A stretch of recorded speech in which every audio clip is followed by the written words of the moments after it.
এই দুনিয়ার মধ্যে আমার নবীর মিলাদ হয়েছে। মিলাদ মানে হলো আমার নবীর শুভ আগমন।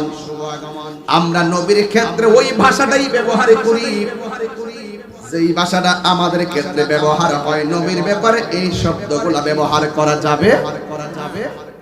আমাদের কপালের ঘাম নবীর হইল পসিনা মুবারক, যত আদব রাখবে।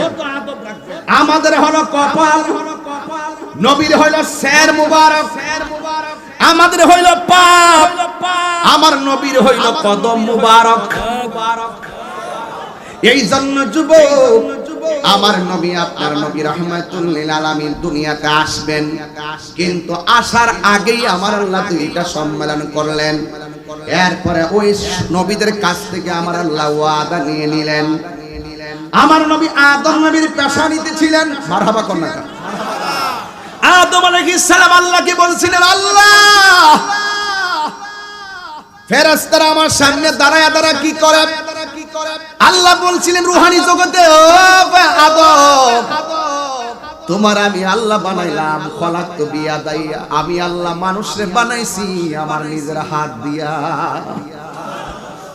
এত মায়া করে আমি আল্লাহ তোরে বানাইলাম। এই জায়গার মধ্যে একটা কপাল দিলাম, এই কপালটা জমিনের মধ্যে লাগাই তুই বলবি সুবহান রাব্বিয়াল আলা।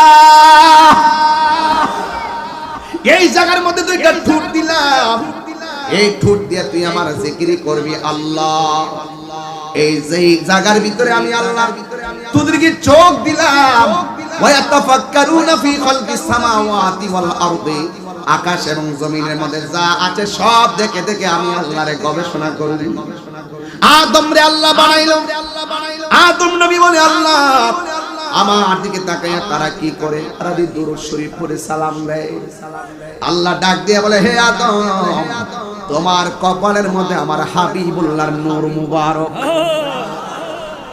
এই নূর মুবারকটা তারা দেখে দেখে সালাম দিতেছে। তাইলে বোঝা গেল আমার নবীর মিলাদ শুধুমাত্র মা আমেনা থেকে নবী আসার পরে শুরু হয় নাই। নবীকে নিয়ে আলোচনা রূহানি জগতের মধ্যে আমার আল্লাহ করেছেন। কথা বলেন ঠিক কি না বলেন? এত গভীরে না ঢুকলে তো ওয়াজি বুঝবেন না। আপনারা তো বুঝেন, যা চোখে দেখেন 10 টাকা নোট আর 20 টাকার নোট, হ্যাঁ এছাড়া কিছু বুঝেন না। কিছু বোঝার চেষ্টা করবেন।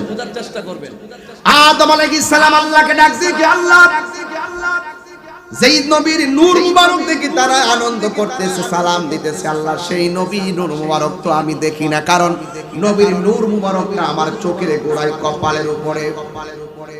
আল্লাহ ডাক দিয়ে বলে, হে আদম তোমার হাতের নখগুলো তোমার চোখের সামনে ধরো।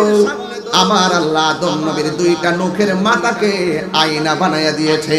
আর বানায়া দিতে দেরি আদম আলাইহিস সালামের কপালের মধ্যে আমার নবীর নূর মুবারকটা আদম নবীর আঙ্গুল মুবারকের ভিতরে আয়নার মধ্যে ভেসে উঠেছে। যেই মাত্র ভেসে উঠেছে ওই মুহূর্তে আদম আলাইহিস সালাম দুইটা নখের মধ্যে চুমা দিয়া চোখের মধ্যে লাগাইয়া দিয়েছেন। জোরে জোরে কি সুবহানাল্লাহ বলা যাবে না? ওই নবীর নাম শুনলে চুমা দিয়া চোখে লাগাই তো আপনারা দলিল খুঁজেন, জয়ীফ কিনা মওযু কিনা। আরে আমলের জন্য আপনি জয়ীফ বুঝতে জান কিনা? নবীর মহব্বতে জায়েজ আছে। কথা বলেন ঠিক না বেঠিক?